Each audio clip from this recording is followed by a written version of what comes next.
Thank you, Mr. Chair.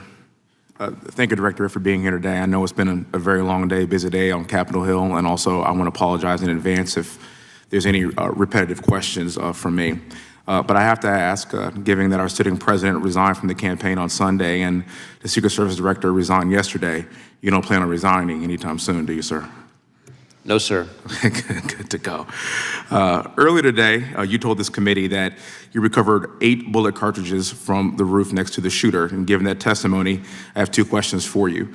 How many shots were fired at President Trump, and how many shots were fired in total of the entire day? I know I keep hearing 8, but were there any more that were unaccounted for?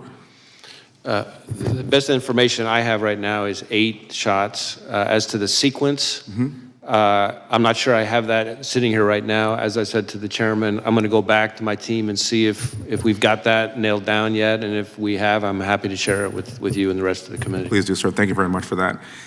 You also mentioned that the shooter used encrypted messages to communicate. Specifically, do you know what apps or what apps he was using to communicate, and can you confirm if he was communicating with any foreign nationals through the encrypted messages?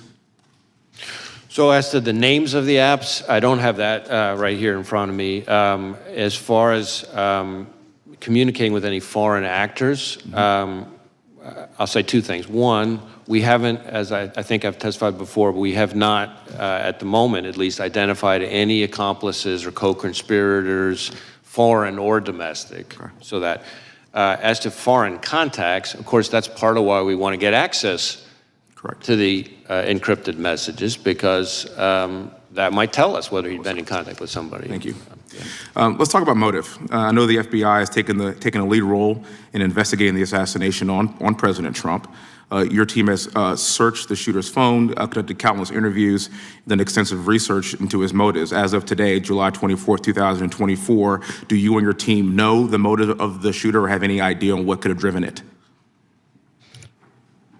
Well, know and have any idea are two very different things. Okay. We do not know the motive. That is obviously one of the central questions in our investigation. And it's been very frustrating to us that a lot of the usual kind of low-hanging fruit places that we would find at have not yielded significant clues about his motive. Okay. Having said that, we have seen indications that he was interested in public figures. And that in the period around July 6th, leading up to July 13th, he does seem to have become very focused on this particular rally and former President Trump. But exactly what his thought process was in doing that, that's something that's still very much under investigation. I want to make something clear to the American people to try to help out what motive could be. And again, it's not my job to steer it, but here are some of my thoughts. I'm not sure about motive either, specifically, but I can tell you that after this assassination attempt, people on both sides have said that both parties need to tone down the rhetoric. But recently, just on Monday, in fact, President Biden called into the Harris campaign event and said that President Trump was a threat to democracy. Just take a look behind me at these photos. This is a magazine cover of the New Republic from June 2024, published just 1 month before the assassination attempt on President Trump. In a tweet explaining the cover, the New Republic said this: "Today, we at the New Republic think we can spend this election year in one of 2 ways.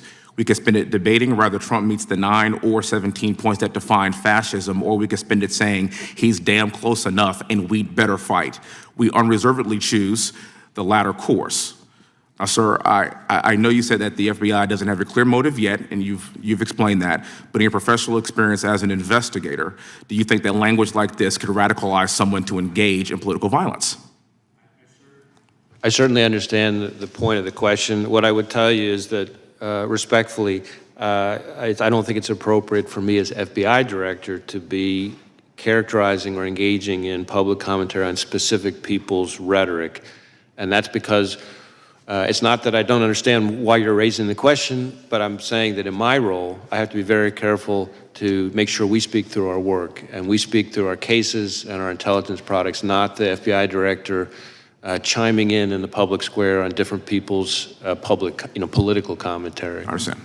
For the record, there was an assassination attempt on an American president, and I will be asking these same questions even if it were President Biden. And my message to the American people is that we need to do better. I yield back the rest of my time, and thank you for being here, sir. I know it's been a very long day.